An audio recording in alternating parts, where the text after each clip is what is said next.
ایک دفعہ کا ذکر ہے، ملک تیونس میں قالینوں کا کوئی سوداگر رہتا تھا۔ اس کی 7 بیٹیاں تھیں، بیٹا کوئی نہ تھا، بیوی مر چکی تھی۔ اس نے دوسری شادی اس لیے نہیں کی تھی کہ سوتیلی ماں نامعلوم بچیوں کے ساتھ کیا سلوک کرے۔ سوداگر اپنی بچیوں کے ساتھ ایک بہت بڑی حویلی میں رہتا تھا۔ ان کا ایک اور ساتھی بھی تھا، اور وہ تھا ایک کتا جس کا نام تھا زنادہ۔ زنادہ سب سے چھوٹی بہن عائشہ کا لاڈلا تھا۔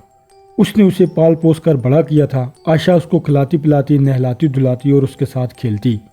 وہ زنادہ سے اس طرح باتیں کرتی جیسے وہ انسان ہو۔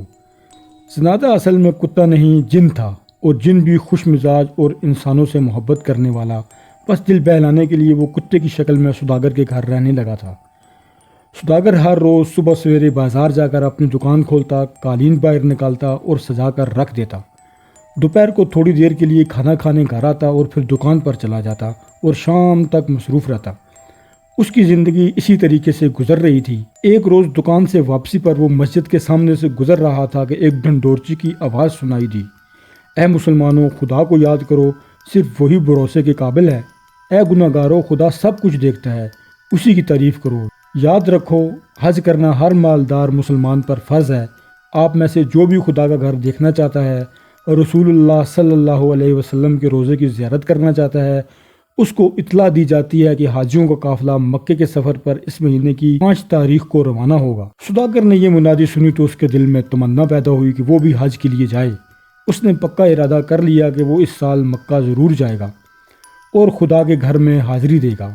وہ جلدی جلدی گھر پہنچا اور بیٹیوں سے کہا، میری پیاری بیٹیوں، تم دیکھ رہی ہو کہ میرے بال سفید ہو چکے ہیں، لیکن میں نے ابھی تک حج کا فرض ادا نہیں کیا اور نہ رسول مقبول حضرت محمد مصطفیٰ صلی اللہ علیہ وسلم کا روزہ مبارک دیکھا ہے۔ اس سال میں یہ فرض ضرور پورا کروں گا، لیکن میری بچیوں، اگر میں حج کرنے گیا تو مجھے تمہاری فکر لگی رہے گی، میرے پیچھے تمہاری دیکھ بھال کون کرے گا؟ یہ سن کر اس کی بیٹیاں اداس ہونے کے بجائے خوش ہوئیں اور بڑی بیٹی کہنے لگی، ابا جان، آپ ضرور تشریف لے جائیں اور ہماری فکر بالکل نہ کریں، زنادہ ہماری حفاظت کرے گا۔ عائشہ نے بھی باپ کو تسلی دی۔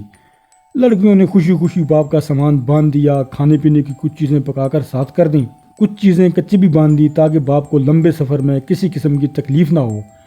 اس زمانے میں تیونس سے مکہ شریف جانے اور واپس آنے میں 1 سال لگ جاتا تھا۔ سوداگر نے بیٹیوں کے لیے سال بھر کا کھانے پینے کا سامان گھر میں ڈال دیا، ضرورت کی ہر چیز خرید کر دے دی تاکہ لڑکیوں کو کسی قسم کی تنگی نہ ہو۔ پھر اس نے انہیں نصیحت کرتے ہوئے کہا، گھر سے باہر قدم نہ رکھنا، کوئی بھی آئے دروازہ ہرگز مت کھولنا، جب تک آپ نہیں آئیں گے ہم دروازہ نہیں کھولیں گے۔ لڑکیوں نے وعدہ کیا۔ سوداگر نے بیٹیوں کو گلے لگا کر پیار کیا اور پھر انہیں خدا کے حوالے کر کے حج پر روانہ ہو گیا۔ اسے یقین تھا کہ زنادہ کی موجودگی میں کوئی بھی گھر کے اندر داخل ہونے کی جرات نہیں کر سکے گا۔ لڑکیوں نے دروازے کو اچھی طرح بند کر لیا اور حویلی میں آرام سے رہنے لگیں۔ زنادہ ان کے ساتھ تھا۔ وہ سارا دن صحن میں کھیلتا اور رات کو عائشہ کے ساتھ سو جاتا۔ کئی ہفتے گزر گئے۔ ایک دن دروازے پہ زور زور سے 3 بار دستک ہوئی۔ پھر ایک عورت کی آواز آئی، دروازہ کھولو۔ ساتوں بہنیں دروازے کے پاس جمع ہو گئیں اور پوچھا، کون ہیں آپ؟ باہر کھڑی عورت بڑی نرمی سے بولی، پیاری بھانجیو، میں تمہاری خالہ ہوں، تمہاری امی کی سگی بہن۔ عائشہ نے فوراً کہا، میرا خیال ہے آپ کو غلط فہمی ہوئی ہے بڑی بھی، ہماری تو کوئی خالہ نہیں، ہماری امی جان ہمارے ابا جان کی طرح اپنے ماں باپ کی اکلوتی بیٹی تھی، اس لیے ہماری نہ تو کوئی خالہ ہے نہ ماموں، ابا جان کے سوا ہمارا کوئی رشتہ دار نہیں، البتہ خدا ہے جو سب کا ہے۔ احمق لڑکی، عورت نے باہر سے جواب دیا، تم تو اس وقت پیدا بھی نہیں ہوئی تھی جب میری شادی ہوئی اور میں اپنے ماں باپ کو چھوڑ کر پردیس چلی گئی۔ بڑی پیاری بچیاں ہو تم تو، شاباش، دروازہ کھولو، دیکھو میں بہت تھک گئی ہوں اور باہر دھوپ اتنی تیز ہے کہ بھیجا پگھلا جا رہا ہے، کوئی سایہ بھی نہیں کہ اس کے نیچے کھڑی ہو جاؤں، بڑی اچھی ہو تم، جلدی سے کھولو، تھوڑی دیر آرام کر کے تمہیں مزے مزے کی کہانیاں سناؤں گی، دوسرے ملکوں کے بارے میں بتاؤں گی، تمہاری امی اور نانی کے بارے میں بتاؤں گی۔ بہنوں نے ایک دوسرے کی طرف دیکھا اور پھر مشورہ کرنے لگیں۔ نہیں، ہرگز نہیں، عائشہ نے کہا، خدا کے واسطے دروازہ نہ کھولنا، مجھے یقین ہے یہ عورت ہماری خالہ نہیں، اگر یہ سچ مجھ ہماری خالہ ہے تو بھی ہمیں دروازہ نہیں کھولنا چاہیے، کیونکہ ابا جان نے سختی سے منع کیا تھا، اور آپ یہ بھی جانتی ہیں جو اپنے ماں باپ کا کہا نہیں مانتے بڑے بد نصیب ہوتے ہیں۔ زنادہ پاس ہی کھڑا تھا، وہ ایک دم بھونکنے لگا، بھوں بھوں، یعنی میں زنادہ ہوں، آپ سب کا رکھوالا ہوں، جو کوئی بھی آپ کو نقصان پہنچائے گا میں اس کی بوٹیاں کر دوں گا۔ کتے کی آواز سن کر نکلی خالہ وہاں سے کھسکتے ہوئے بولی، پھوں کتنی گندی بو آ رہی ہے اس کتے سے۔ زنادہ جن تھا اس لیے وہ بڑھیا کی آواز سے ہی سمجھ گیا تھا کہ وہ کون ہے۔ اصل میں وہ چڑیل تھی اور مکڑی چڑیل کے نام سے مشہور تھی۔ رات ہوتے ہی اس کی شکل چینج ہو جاتی، وہ خوفناک مکڑی کی صورت اختیار کر لیتی۔ زنادہ کو معلوم تھا کہ وہ بچوں کو کھانے کے لیے آئی ہے، اور چڑیل یہ جانتی تھی کہ جب تک یہ جن ان کی حفاظت کر رہا ہے وہ ان کو نہیں کھا سکتی، کیونکہ جن بھوت چڑیلوں کے جانی دشمن ہوتے ہیں۔ ساری رات چڑیل گھر کے ارد گرد منڈلاتی رہی۔ رات کے وقت وہ اپنی شکل میں گھوم رہی تھی، یہ لمبے لمبے دانت، بال ایسے جیسے سانپ کنڈلی مارے بیٹھے ہوں۔ وہ زور زور سے چیخ رہی تھی، اس گھر میں 7 چھوٹی چھوٹی لڑکیاں ہیں، کل میں ان سب کو چٹ کر جاؤں گی۔ کتا ساری رات بھونکتا رہا، بھوں بھوں، میں بھی زنادہ ہوں، ان بچوں کا رکھوالا، تو ان کا بال بھی بیکا نہیں کر سکتی۔ اگلے روز چڑیل پھر عورت کے بھیس میں آئی اور دروازہ کھٹکھٹا کر بولی، پیاری بھانجیو، دروازہ کھولو، میں تمہیں دیکھ کر آنکھوں کو ٹھنڈا کروں گی، میری مری ہوئی بہن کی نشانی ہو تم، دیکھو میں تمہارے لیے دیس دیس کے تحفے لائی ہوں۔ جب چڑیل نے یہ کہا تو باقی 6 بہنیں دروازہ کھولنے کے لیے دوڑ پڑیں۔ نہ، عائشہ نے چیخ کر کہا، ہم نے ابا سے وعدہ کیا تھا کہ اس وقت تک دروازہ نہیں کھولیں گے جب تک وہ خود نہ آئیں، اور پھر ہمارا کتا زنادہ ساری رات بھونکتا رہا ہے، وہ ہمیں بتا رہا تھا کہ دروازہ مت کھولنا، یہ عورت چڑیل ہے۔ عائشہ نے اپنی بہنوں کو بہت منع کیا، ان کو بہت روکا، لیکن بہنوں نے غصے سے اسے پرے دھکیل دیا اور برا بھلا کہنے لگیں، تم تو بیوقوف ہو، تم اور تمہارا کتا دونوں، ہماری خالہ آئی ہیں اور ہم دروازہ نہ کھولیں؟ واہ، فرض کرو وہ سچ مچ کی خالہ نہیں ہے تو کیا فرق پڑے گا؟ ایسی نرم دل بڑھیا ہمارا کیا بگاڑ سکتی ہے؟ وہ ہمارے لیے تحفے لے کر آئی ہے اور ہمیں مزے مزے کی کہانیاں سنائے گی۔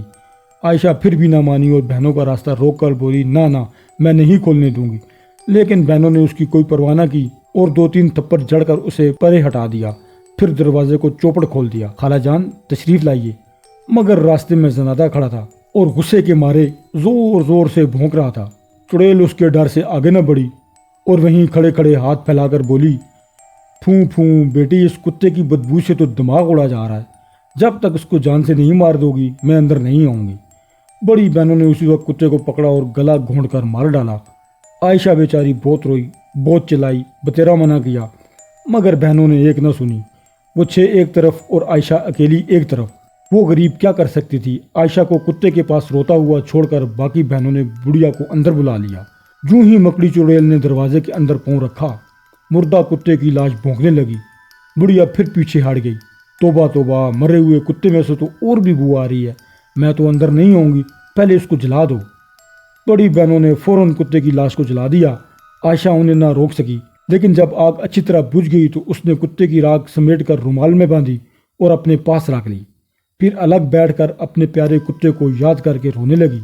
بہنوں نے بڑھیا کے لیے اچھے اچھے کھانے تیار کیے اور اس سے مزے مزے کی باتیں سنتی رہی۔ دن کے وقت تو بڑھیا لڑکیوں کے ساتھ ہنستی بولتی رہی جیسے سچ مچ کی خالہ ہو۔ اس نے لڑکیوں کو تحفے بھی دیے، لیکن جب رات ہوئی تو وہ اپنی اصلی شکل میں آ گئی۔ اس کی آنکھیں انگاروں کی طرح چمکنے لگیں، چھروں کی طرح تیز لمبے لمبے دانت نکل آئے، بال سانپوں کی مانند پھنکارنے لگے، ہاتھ تیز ناخنوں والے پنجے بن گئے۔ وہ بے چین ہو کر ادھر ادھر گھومنے لگی اور چیخنے چلانے لگی، اس گھر میں 7 بہنیں ہیں، میں آج ان سب کو کھا جاؤں گی۔ عائشہ کو بڑھیا پر پہلے ہی شک تھا، وہ جلدی سے چارپائی کے نیچے چھپ گئی۔ باقی سب بہنوں کو خبر ہی نہ ہوئی۔ چڑیل نے ان سب کو پکڑ لیا۔ سب سے پہلے اس نے بڑی بہن سے پوچھا، میرے نرم نرم چوزے، بول تجھے کہاں سے کھانا شروع کروں؟ میرے سر سے کھانا شروع کرو، کیونکہ اس احمق نے عائشہ کی بات نہیں سنی۔ بڑی بہن نے جواب دیا۔ بڑھیا نے مزے لے لے کر بڑی بہن کو کھایا، پھر اس سے چھوٹی بہن کے پاس گئی اور بولی، میرے نرم نرم چوزے، بول تجھے کہاں سے کھانا شروع کروں؟ پہلے میرے احمق ہاتھوں کو کھاؤ، کیونکہ ان سے میں نے عائشہ کو مارا تھا۔ دوسری بہن نے جواب دیا۔ چڑیل اس کے ہاتھوں کی ہڈیاں چبانے لگی۔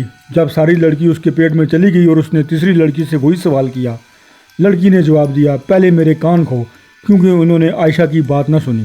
چڑیل نے تیسری بہن کو بھی نگل دیا۔ جب اس نے چوتھی بہن سے پوچھا تو اس نے کہا، پہلے میری ٹانگیں کھاؤ، کیونکہ ان بیوقوفوں نے عائشہ کو مارا تھا۔ چڑیل نے اسے بھی حلف کر لیا۔ پانچویں بہن نے کہا، پہلے میرا منہ کھاؤ، جب عائشہ مجھے دروازہ کھولنے سے روک رہی تھی تو یہ اسے برا بھلا کہہ رہا تھا۔ چڑیل نے اسے بھی چٹ کر لیا۔ اب اس نے چھٹی بہن سے پوچھا تو وہ بولی، پہلے میری آنکھیں کھاؤ، انہوں نے یہ نہیں دیکھا کہ عائشہ دروازہ کھولنے سے کیوں منع کر رہی ہے۔ چڑیل اس کو بھی ہڑپ کر گئی۔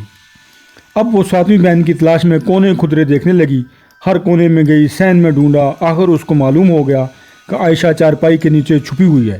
مکڑی چڑیل کڑک کر بولی، مجھ سے بچ کر کہاں جائے گی؟ بول پہلے کہاں سے کھاؤں؟ عائشہ منہ سے ایک لفظ نہ بولی۔ اس نے چپکے سے وہ پوٹلی نکالی جس میں زنادہ کی راکھ بندھی ہوئی تھی۔ اس نے پوٹلی چڑیل کے منہ پہ دے ماری۔ ایسا لگتا تھا جیسے راکھ کا ہر ذرہ زنادہ بن گیا ہے اور بھونک بھونک کر کہہ رہا ہے، بھوں بھوں، میں زنادہ ہوں، ان لڑکیوں کا رکھوالا، جو کوئی انہیں نقصان پہنچائے گا میں اس کی بوٹیاں نوچ لوں گا۔ چڑیل ڈر کے مارے دروازے کی طرف بھاگی۔ وہ چیخ رہی تھی، مجھے جانے دو، مجھے جانے دو، یہ کتا مجھے مار ڈالے گا۔ لیکن کتے کی راکھ بھونکے جا رہی تھی، میں زنادہ ہوں، میں زنادہ ہوں۔ ان آوازوں نے مکڑی چڑیل کے جسم میں آگ لگا دی اور وہ تڑپ تڑپ کر مر گئی۔ عائشہ چارپائی کے نیچے سے نکل آئی اور گھر کا دروازہ بند کر کے تالا لگا دیا۔ پھر یہ تالا اس نے اس دن کھولا جب اس کے ابا حج سے واپس آئے۔